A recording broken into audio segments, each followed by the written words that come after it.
Capitolul 16. După ce a trecut ziua sabatului, Maria Magdalena, Maria mama lui Iacov și Salome au cumpărat miresme ca să se ducă să ungă trupul lui Isus. În ziua dintâia săptămânii s-au dus la mormânt dis de dimineață, pe când răsărea soarele. Femeile ziceau una către alta: "Cine ne va prăvăli piatra de la ușa mormântului?" Și când și-au ridicat ochii, au văzut că piatra, care era foarte mare, fusese prăvălită. Au intrat în mormânt, au văzut pe un tinerel șezând la dreapta, îmbrăcat într-un veșmânt alb, și s-au spăimântat. El le-a zis: "Nu vă spăimântați. Căutați pe Iisus din Nazaret, care a fost răstignit. A înviat. Nu este aici. Iată locul unde îl puseseră. Dar duceți-vă de spuneți ucenicilor lui și lui Petru că merge înaintea voastră în Galileea. Acolo îl veți vedea, cum v-a spus." Ele au ieșit afară din mormânt și au luat-o la fugă, pentru că erau cuprinse de cutremur și de spaimă. Și n-au spus nimănui nimic, căci se temeau. Iisus, după ce a înviat, în dimineața zilei dintâia săptămânii, s-a arătat mai întâi Mariei Magdalinei, din care scosese 7 dragi.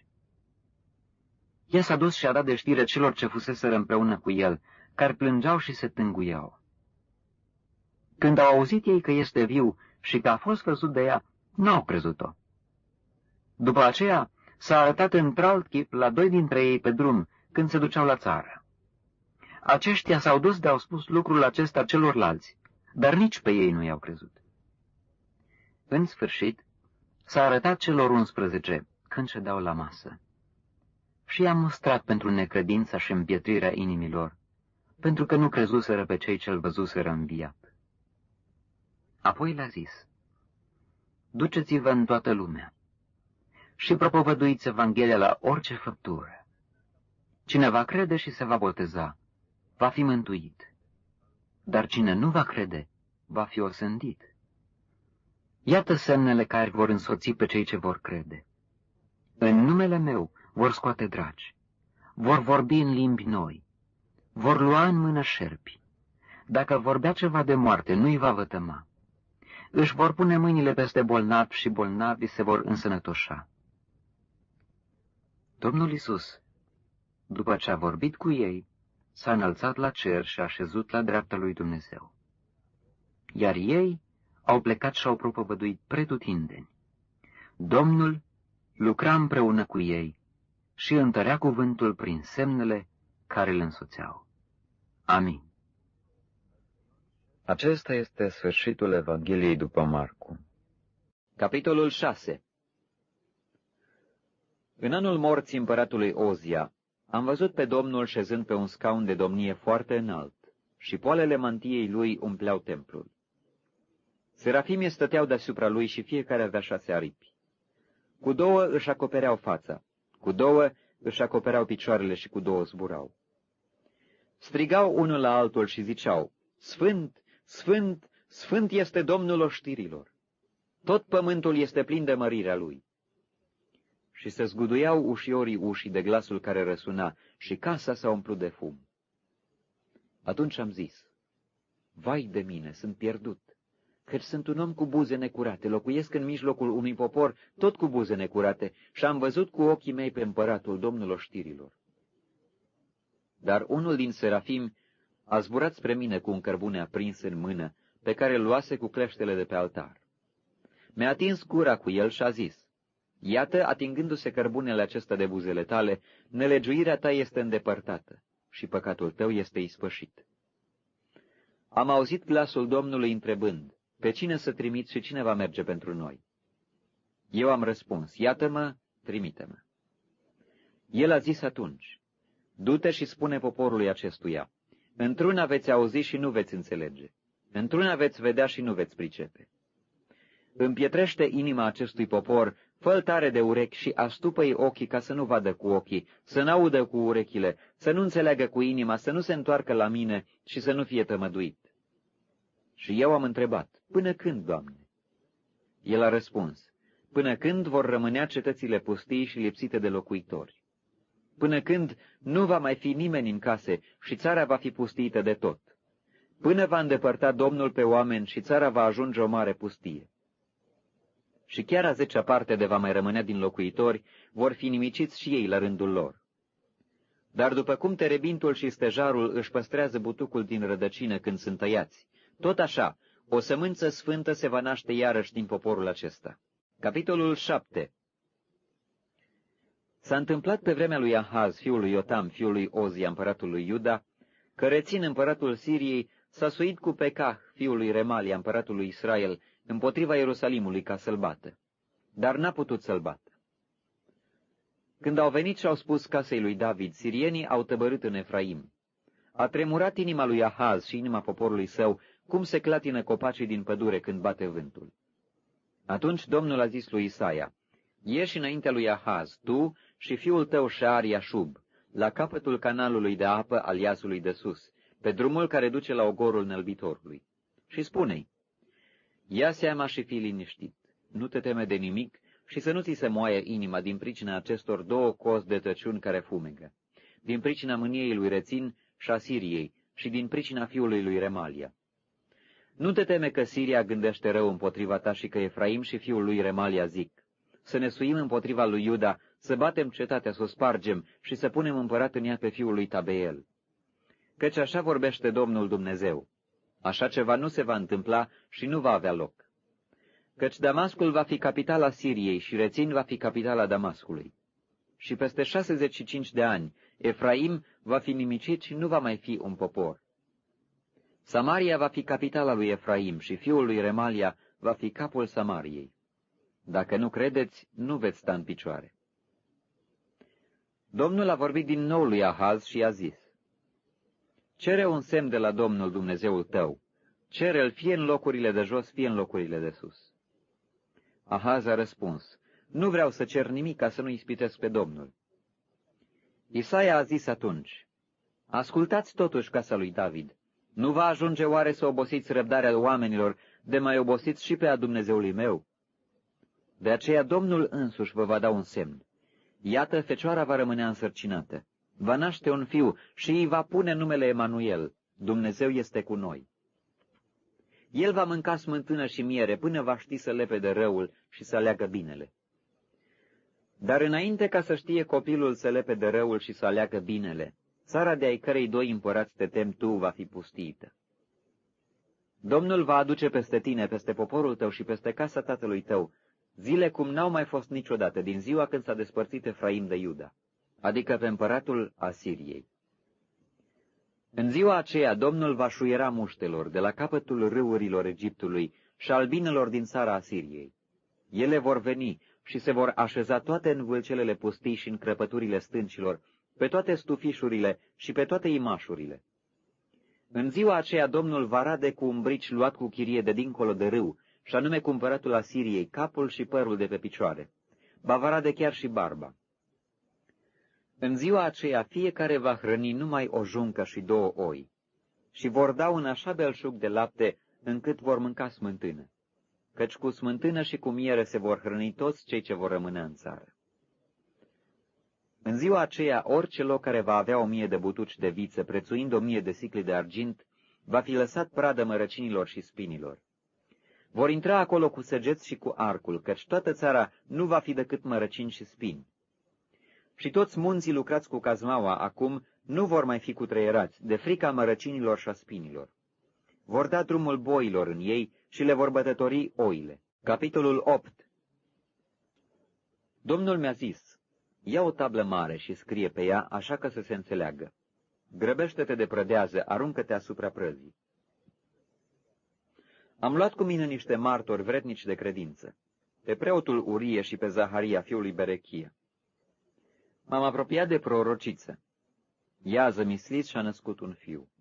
Apoi Domnul mi-a zis, pune-i numele Maher Shalal Hashbaz. Grăbește-te de prădează, aruncă-te asupra prăzii. Căci înainte ca să știe copilul să spună tată și mamă, se vor lua dinaintea împăratului Asiriei bogățiile Damascului și prada Samariei.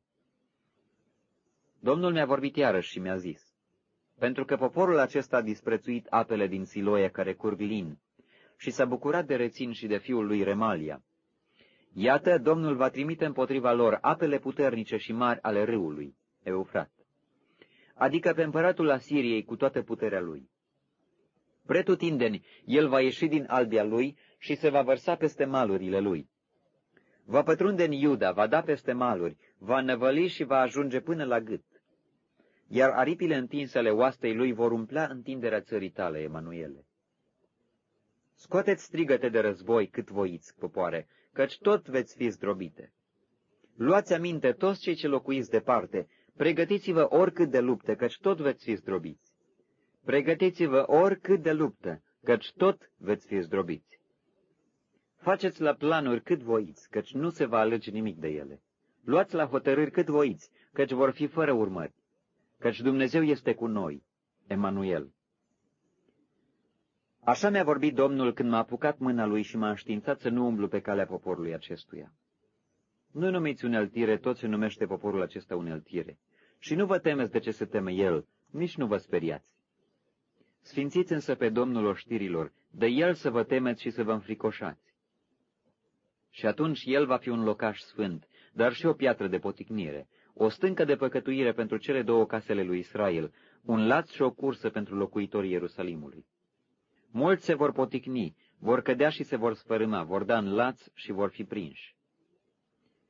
Învelește această mărturie, pecetluiește această descoperire între ucenicii mei.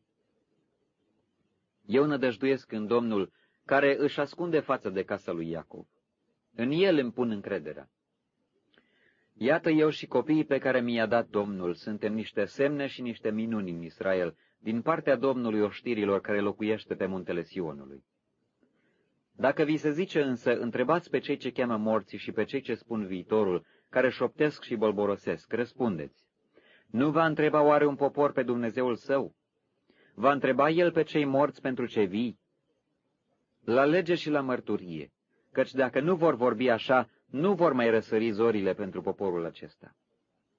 El va pribeci prin țară, apăsat și flămând, și când îi va fi foame, se va mânia și va huli pe împăratul și Dumnezeul lui, apoi fie că va ridica ochii în sus, fie că se va uita spre pământ, iată, nu va fi decât necaz, negură, nevoie neagră și se va vedea izgonit în întuneric beznă. Psalmul 104. Binecuvintează suflete pe Domnul. Doamne, Dumnezeule, Tu ești nemărginit de mare. Tu ești îmbrăcat cu strălucire și măreție. Te învelești cu lumina ca și cu o manta. Întins cerurile ca un cort, cu apele îți întocmești vârful locuinței tale. Din nori îți faci carul și umbli pe aripile vântului. Din vânturi îți faci soli și din flăcări de foc slujitori. Tu ai așezat pământul pe temeliile lui și niciodată nu se va clătina. Tu îl acoperisei cu adâncul cum l-ai acoperit cu o haină. Apele stăteau pe munți, dar la amenințarea ta au fugit. La glasul tunetului tău au luat-o la fugă, suindu-se pe munți și pogorându-se în văi, până la locul pe care l-l hotărâsei tu. L-ai pus o margine pe care nu trebuie să o treacă, pentru ca să nu se mai întoarcă să acopere pământul. Tu faci să țâșnească izvoarele în văi și ele curg printre munți. Tu adăpi la ele toate fiarele câmpului. În ele își potolesc setea măgarii sălbatici. Păsările cerului locuiesc pe marginile lor și fac să le răsune glasul printre ramuri. Din locașul tău cel înalt, tu uzi munții și se satură pământul de rodul lucrărilor tale. Tu faci să crească iarba pentru vite și verdețuri pentru nevoile omului, ca pământul să dea hrană. Vin care înveselește inima omului, un de lemn care îi înfrumusețează fața și pâine care îi întărește inima. Se ude copacii Domnului, cedri din Liban pe care i-a sădit el. În ei își fac păsările cuiburi, iar cocostârcul își are locuința în chiparoși. Capitolul 3. Fiule, nu uita învățăturile mele și păstrează în inima ta sfaturile mele, căci ele îți vor lungi zilele și anii vieții tale și îți vor aduce multă pace. Să nu te părăsească bunătatea și credincioșia.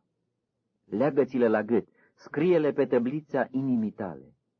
Și astfel vei căpăta trecere și minte sănătoasă înaintea lui Dumnezeu și înaintea oamenilor. Încrede-te în Domnul din toată inima ta și nu te bizui pe înțelepciunea ta. Recunoaște-L în toate căile tale și El îți va netezi cărările. Nu te socoti singur înțelept. Teme-te de Domnul și abate-te de la rău. Aceasta va aduce sănătate trupului tău și răcorire oaselor tale. Cinstește pe Domnul cu averile tale și cu cele dintâi roade din tot venitul tău, căci atunci grânarele îți vor fi pline de belșug și teascurile tale vor geme de must. Fiule, nu disprețui mustrarea Domnului și nu te mâhni de pedepsele Lui, căci Domnul mustră pe cine iubește, ca un părinte pe copilul pe care îl iubește. Ferice de omul care găsește înțelepciunea și de omul care capătă pricepere, căci câștigul pe care îl aduce ea este mai bun decât al argintului și venitul adus de ea este mai de preț decât aurul.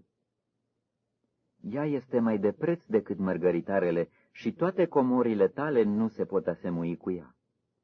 În dreapta ei este o viață lungă, în stânga ei bogăție și slavă. Căile ei sunt niște căi plăcute și toate cărările ei sunt niște cărări pașnice. Ea este un pom de viață pentru cei ce o apucă și cei ce o au sunt fericiți. Prin înțelepciune a întemeiat Domnul pământul și prin pricepere a întărit El cerurile. Prin știința Lui s-au deschis adâncurile și strecoară norii roua. Fiule, să nu se depărteze învățăturile acestea de ochii tăi. Păstrează înțelepciunea și chibzuința, căci ele vor fi viața sufletului tău și podoaba gâtului tău. Atunci vei merge cu încredere pe drumul tău și piciorul nu ți se va poticni. Când te vei culca, vei fi fără teamă și când vei dormi, somnul îți va fi dulce. Nu te teme nici de spaimă năpraznică, nici de o năvălire din partea celor răi, căci Domnul va fi nădejdea ta și El îți va păzi piciorul de cădere. Nu opri o binefacere celui ce are nevoie de ea când poți să o faci. Nu zice aproapelui tău, du-te și vino iarăși, îți voi da mâine, când ai de unde să-i dai. Nu gândi rău împotriva aproapelui tău când locuiește liniștit lângă tine. Nu te certa fără pricină cu cineva când nu ți-a făcut niciun rău. Nu pismui pe omul asupritor și nu alege niciuna din căile lui, căci Domnul urăște pe oamenii stricați, dar este prieten cu cei fără prihană. Blestemul Domnului este în casa celui rău, dar locuința celor neprihăniți o binecuvintează. Când are a face cu cei batjocoritori, își bate joc de ei, dar celor smeriți le dă har. Înțelepții vor moșteni slava, dar partea celor nebuni este rușină.